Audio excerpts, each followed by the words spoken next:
Hey everyone, it's Jeffrey here from relationshipsmaster.com. And today I'm going to talk to you about why relationship issues are so complicated, or they can seem very complicated. So when I have a client coming to me, their brains almost look like this, where everything is just like messy lines because their problems are so complex and so convoluted that they often don't even know where to start.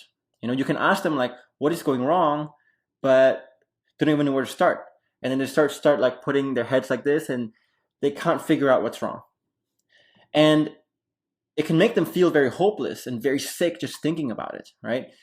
Because it's so demoralizing and so overwhelming just to even conjecture it in your mind. And so in this video, I'm going to talk to you about why relationship issues are so complicated. And in the end, we're going to talk about what you can do about it as well. So first, I want you to understand something that is chain reactions and feedback loops. And so if you look at life, whether you're talking about a business, a relationship, just the world, the outside nature around you, trees, birds, whatever, they're all governed by chain reactions and feedback loops. It's just the law of nature. And so let's start with feedback loops here. So what are feedback loops, and getting really clear on what they are? So let's say that, this is you, and you come home, you're feeling tired, you're feeling stressed, you're not in a best of mood, so you're kind of in a bad mood actually. And because you're tired and stressed, you accidentally sound hostile to your partner. And it's not like you're purposely doing this, it's just that because you're tired and stressed, things just come out wrong. And when things come out wrong, that makes your partner also angry because your partner is also tired and stressed. So they're also in a bad mood.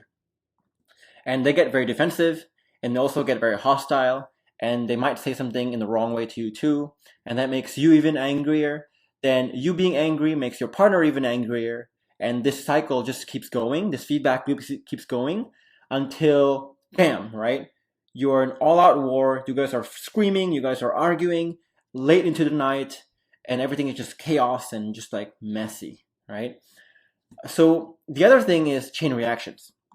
Like everything could start with just one argument, for example. And this one argument can set off a chain reaction.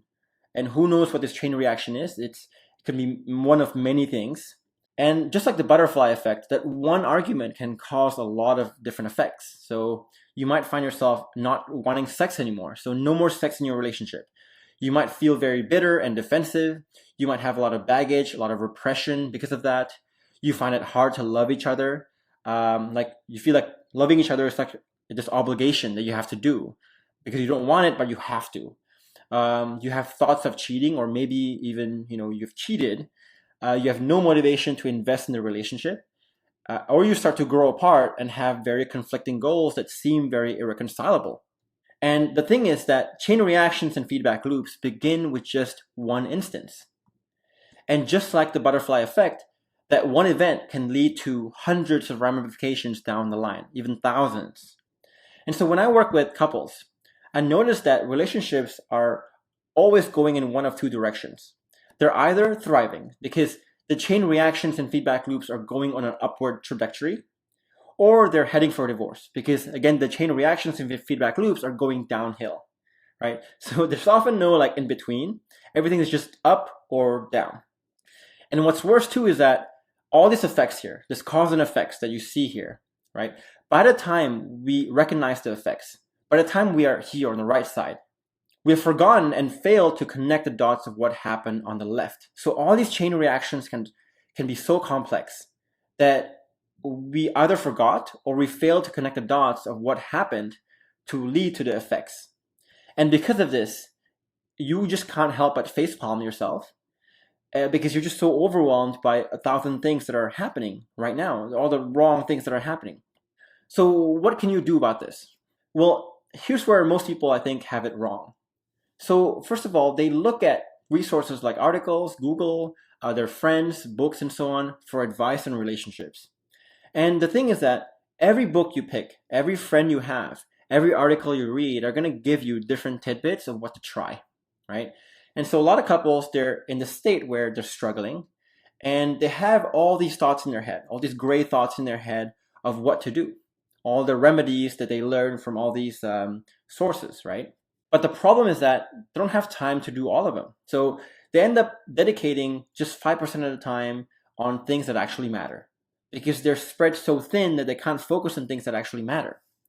And of course, when you do this, it doesn't work. And so I want to talk to you about the hierarchy of romantic relationships. And this is the hierarchy that I developed after working with many couples over the years. And I found that this hierarchy really makes it a lot simpler for people.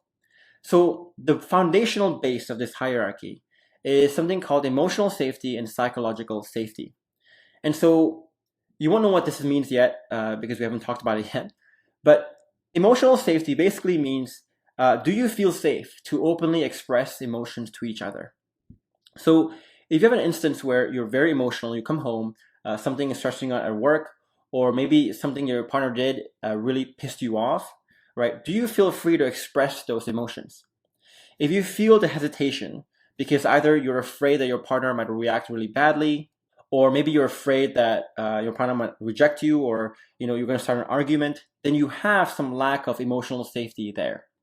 The second thing is psychological safety, which is very similar to emotional safety, but this one is talking about the expression of thoughts, ideas, and opinions. And so if you have some idea, if you have some thought, if you have some opinion that you want to express, do you feel free to express these things to your partner without the fear of rejection, without the fear of arguments or some defensiveness, right? And if you do, you have psychological safety, but if you don't, then you need to work on this one. And the thing about emotional safety and psychological safety is that that's the key to either having very calm emotions in your relationship or having really good communication in your relationship. Having good communication is not about what you say, but whether you create this environment, this culture, where both of you can express your thoughts and ideas freely. Because if one of you don't feel safe to express your thoughts and ideas, then the pipes of communication are blocked. If one side of the pipe is blocked, then the whole pipe is blocked. And the same thing for emotions. The more you express your emotions, the more you're letting it out in gentle streams. So think of a volcano, right? If there's a hole in the volcano where the volcano can continuously spout some lava, then it's fine. But if the pressure is just buried in there for a long time, then it's eventually going to explode into an argument, into whatever, right? So these two forces are foundational because they're basically what prevents arguments in the first place, and they're basically what allows communication to flow very freely. And up above that is mutual admiration. Basically, both of you admiring and respecting each other in the relationship. On top of that, you have goal alignment, which is when you actually align goals and become one team, one unit.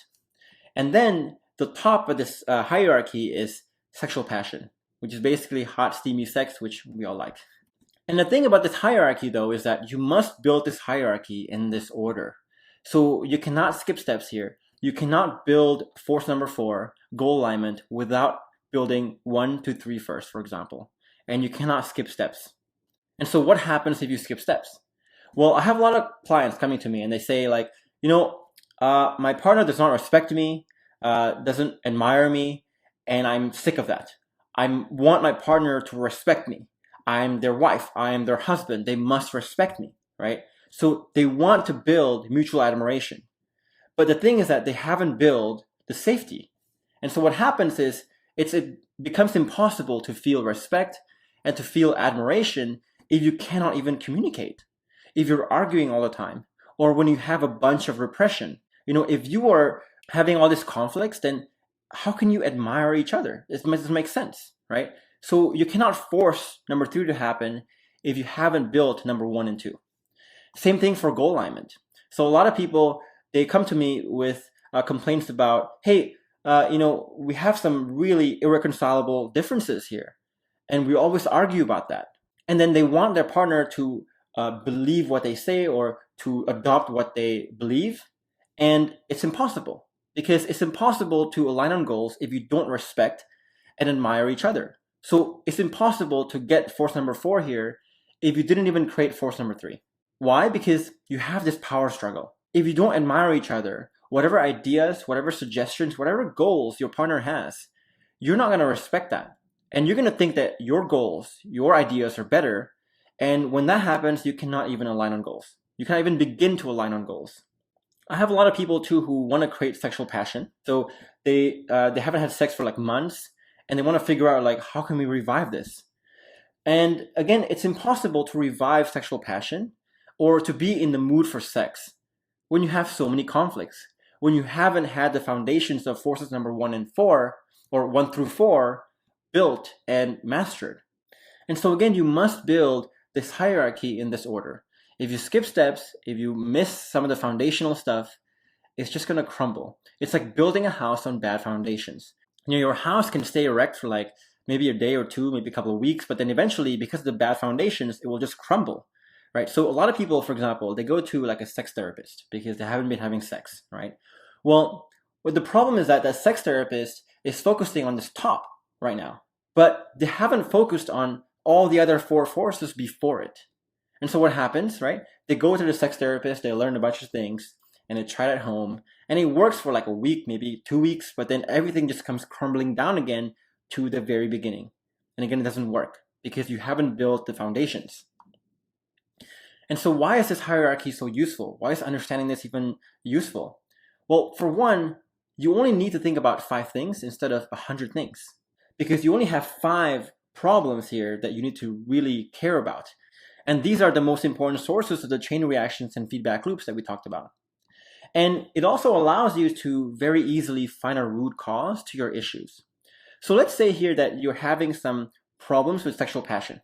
Then you can work down from that and say, are we struggling to align goals? Do we have some, really irreconcilable differences? If it's a yes, then you can go down further and say, well, is it because we don't respect or admire each other? And if that's a yes, then you can go down again to say, well, do we even feel safe to express emotions or communicate effectively? By doing that, you can find the root cause very easily. The final thing is that it allows you to solve one issue at a time. So once you find the root cause, let's say the root cause is all the way down in force number 1 here, where you can't even feel free to express emotions, then that's where you start. And you focus on that only, and you don't think about sexual passion before you build the foundations. So build the foundations first before focusing on the higher level needs. So what happens when you actually do this right? So if you build force number 1 and 2 correctly, then what happens is that communication and gentler emotions just comes naturally. Because for your emotions, you're not this volcano anymore, right? You're letting out your emotions in gentle streams and not exploding in your face because you have so much repressed stuff. And the same thing for thoughts. And when you have that, you can build admiration. When you build force number 1 and 2, good communication, positive emotions makes it easy to admire each other because things are just positive now. And then you can focus on goal number 4, which is once you master force number 1 and 3, or 1 through 3, you can focus on goal alignment now. Because now you guys admire each other and you're in a really good position to actually talk about your goals, even the ones that are different, and find some resolution there somehow. And then finally, when you have all these conflicts figured out, right? A peaceful relationship makes hot sex just come naturally. You're going to be more in the mood for sex. The desire will come naturally. You're not forcing anything because your relationship is just peaceful. It's fulfilling. It's calm. And basically, when you can create the foundations in the right order like this, you're getting the most important chain reactions and the most important feedback loops in the correct direction. And if you can do this, your relationship will keep going up instead of going down. And so when you look at this right now, ask yourself, what is your issue? Where is the issue here? And start from the top and move down. So do you have issues with sexual passion? If yes, do you have issues with goal alignment? If yes, mutual admiration. All the way down until you get to force number 1 or 2. And so again, you want to work downwards to find the root cause and start there. And when you find the root cause, just start there. Just focus on that. Don't focus on sexual passion. Don't focus on some differences that you have or some admiration issues. Just focus on force number 1 and building emotional safety. And that is it for today's video. And so if you find this video to be valuable, then please like it because that really helps my channel out. And if you want more resources or more help or more insights, or if you want direct help from me, you can go either to my website at relationshipsmaster.com, or you can go to our Facebook group, which is both linked below. But I'll see you in the next video soon. Thank you guys.